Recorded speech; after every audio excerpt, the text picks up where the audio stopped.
Morning and welcome to the Core Connection. I'm Mira Rubin here with you on Enlightened World Network. And today's topic is nostalgia. Sometimes we wax wistful about the past, and oftentimes that past never even existed. So we get to talk about nostalgia and its impact on the present, and how we use it in ways that aren't necessarily beneficial to us. So good morning, Rosalind. Great to have you here with us this morning, starting off the week, going down memory lane a little bit. So welcome to everybody else who's joining us. Before we get started, let's take a minute or two to get present. So let's take a deep breath in through your nose and hold it. And imagine clean, crisp oxygen flooding your lungs, flowing into your bloodstream, nourishing all your cells, all your organs, bringing vital life energy to your body and being. And as you exhale any tension, stress, negativity, fatigue. And now let's take another deep breath in through your nose and hold it. This time, imagine brilliant, bright light lighting you up from the inside out, illuminating, electrifying, and energizing all your cells, your molecules, your electrons, creating a brilliant beam of light and energy from your heart out into the world. And as you exhale any remaining tension, stress, negativity, fatigue. And now let's press our palms together and vigorously rub your hands together to feel all the friction and the temperature and the pressure and the tickling and tingling when you stop, and allow all those sensations to bring you present right here, right now, into this remarkable physical form that enables you to experience life. Welcome, welcome, welcome. So good to be here with you today. And we're going to talk about nostalgia. This topic came up because I was listening, I think it was on NPR. It was either on NPR or YouTube, I'm not sure.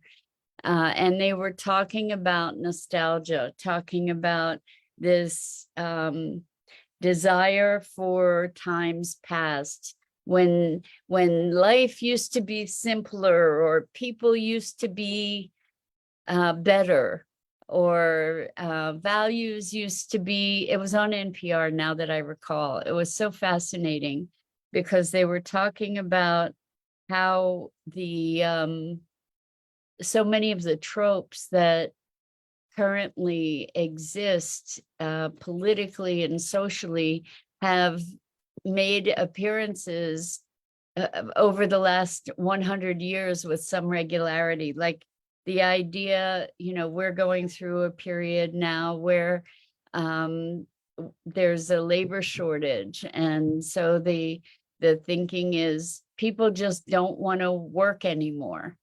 And they traced that through history. They traced it through like the past 100 years, and headlines and newscasts, and the refrain of people just don't want to work anymore. And so apparently it's not a new phenomena. It's something that has surfaced on many occasions in the past. And interestingly, they also traced the gender issues, because there's such an uproar now about gender, and feeling threatened by the fluidity of gender that we're witnessing. And they took this through the past at least 50, if not more, years as well, with talks about men becoming less masculine and women less, and becoming more feminine, and women becoming more masculine. And apparently this is another trope that has appeared throughout history on multiple different occasions, in relatively recent history. So, it's just fascinating when we talk about how times used to be. You know, we talk about maybe racial strife. Well, there was horrific racial strife going back and remembering. Good morning, good evening, Gia. Welcome, welcome. So good to have you here with us this morning. We're talking about nostalgia and how it's really something that is a fabrication in so many respects. And looking at history, but we can also look at our own lives, and maybe we're remembering selectively about our own lives and remembering or wishing for the better times of our past. I mean, I don't know about you, but frankly, there's no time in my life that I would go back to relive. You couldn't pay me to go back and relive it. I'm very happy to be where I am now, and once was enough. You know, I can't say that I have any of those golden years that I wish I could retrieve, unless I were to rewrite them with some of the life experience and wisdom that I have now. Maybe if I went back and had the vantage point I have now, then perhaps things might be somewhat more palatable, but there's no way you could get me to go back and do it again. So, you know, I wonder for you if you have nostalgic memories that haunt you, and you know, like going back to a better time, an easier time, a happier time. The likelihood is that those pinings for what was are probably quite selectively curated. In other words, they're probably lacking a bunch of the truth of what was going on at the time. You know, if we think about going back to the JFK era, people talk about Camelot. Well, it was also a time that was rife with incredible racial conflict and injustice and uprising and political murders and all kinds of things that were not at all Camelot-y, if you want to think about it. You know, we tend to want to repaint history, our own and those of our culture, with a very selective brush, I think. So Rosalind says, even hearing a song for the first time can make me cry or reflect. So there must be an underlying story operating for the emotion of grief or sadness to occur. 100%, Rosalind. So that's a really interesting observation. Music has the capacity to trigger experiences and emotions in us that are otherwise not so easy to access sometimes. And if there are lyrics to a song or even a tune that move you to tears, then that's a really good clue to be getting curious. It's a really good invitation to get curious and start exploring what might be behind that. Was it the words? Was it the tune? Does it remind you of another song? Do you have memories of a particular person or a particular time of life that arises? And maybe there's a longing Good morning, good morning, good morning, Jenny. Welcome. It's so good to have you here with us this morning. We're talking about nostalgia and how oftentimes when we're thinking back on the past, we are looking at it through rose-colored lenses and either dreaming of a past that never existed, or just selectively remembering portions of the past that that pull on certain heartstrings. So I think it's really important to look at the fact that the past exists. Oh, what is nostalgia? Nostalgia is remembering, essentially remembering, but with sort of a sense of longing for a time gone by. That's what we could say nostalgia is. But oftentimes what we're considering that time gone by to be never really existed the way that we're remembering it. And in fact, memory is quite fallible. And so that while there may be factual events of the past, that what we tend to embellish or interpret those facts, and maybe even misremember those facts, to then carry that past or that recounting or that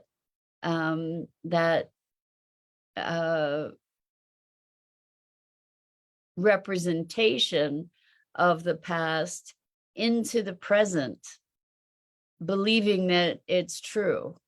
So this goes back to our theme that is a recurrent theme of being very discerning about how you curate your story of who you are, your story of your life, your story of your history. Because these stories, it is like that game operator where it's whispered down the lane, and the stories change over time and become most likely more removed from what actually happened. And they morph and evolve in the telling, and our experience of them changes. So Jenny says, how would it be with rose-colored glasses, for instance, looking at photos from the past? So when we look at photos from the past, we're looking at those photos through the lens of our current perception and our current constructs. And what we're doing most likely is interpreting them, right? We're interpreting the expressions on people's faces. We're interpreting the body language. And most often those interpretations are impacted by the story that is operative for us, the story that we have. So if it's a family photo, let's say it's a photo of me and my sister. I don't have a sister, by the way. So let's say it's a photo of me and my sister, and we're standing next to each other. My sister's looking away and I'm looking up wistfully at her.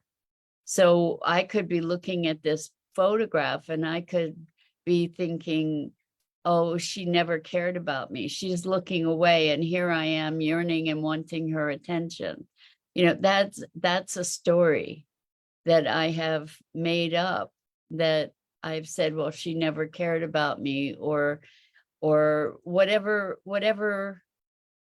narrative I'm applying to this photograph. You know, or I could be looking up at her in the photograph, and I could be looking at that picture and saying, wow, I miss the good times when we were so close. You know, so I'm applying the narrative. And that's kind of nostalgia. Maybe we never really were so close. Maybe the relationship or the closeness was something that I fabricated in my mind. Maybe she never really did care about me.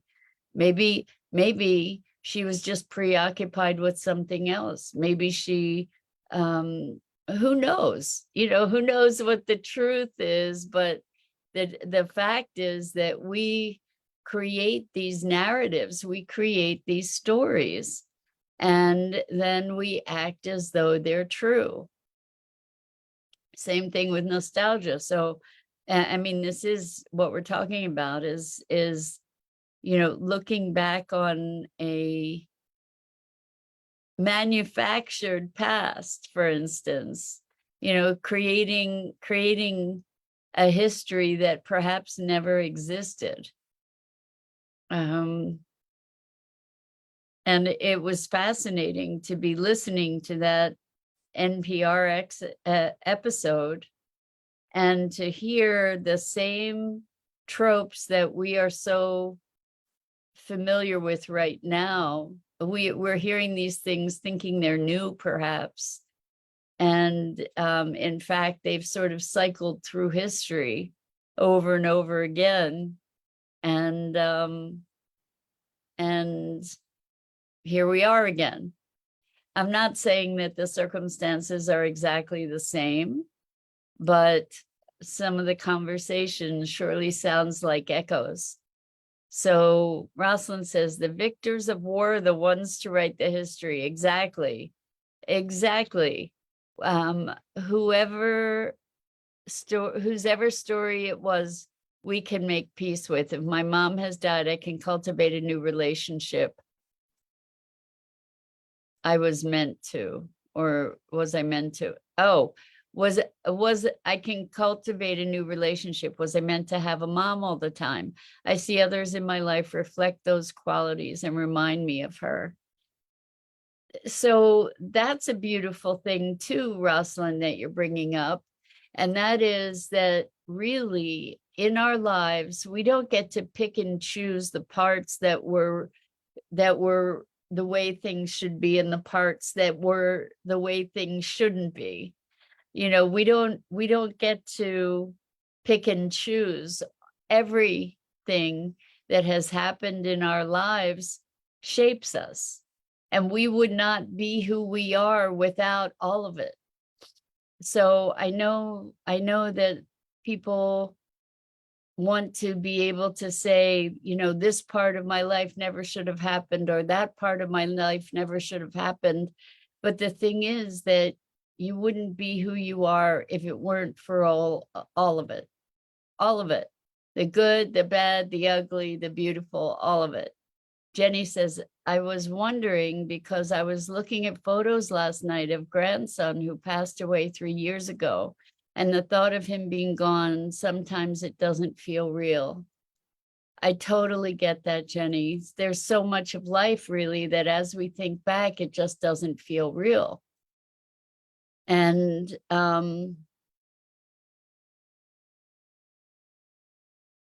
what we have is evidence that it was real.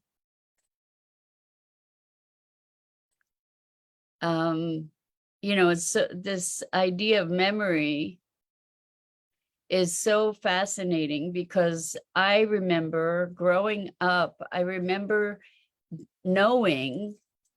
being told that I had drunk turpentine as a kid and had to have my stomach pumped. And years and years later, I asked my parents about it, and neither of them had any recollection of it at all. And I don't have any evidence other than that I know that story I grew up with. I grew up having that knowledge. So I don't know if it was true or not true. And there are other things that have happened in my life that I remember, or I think I remember, and there's no corroboration of those memories from others. So it's really bizarre to say, well, did it happen? Didn't it happen? And am I that person now that I was then? Yeah, I tend to think that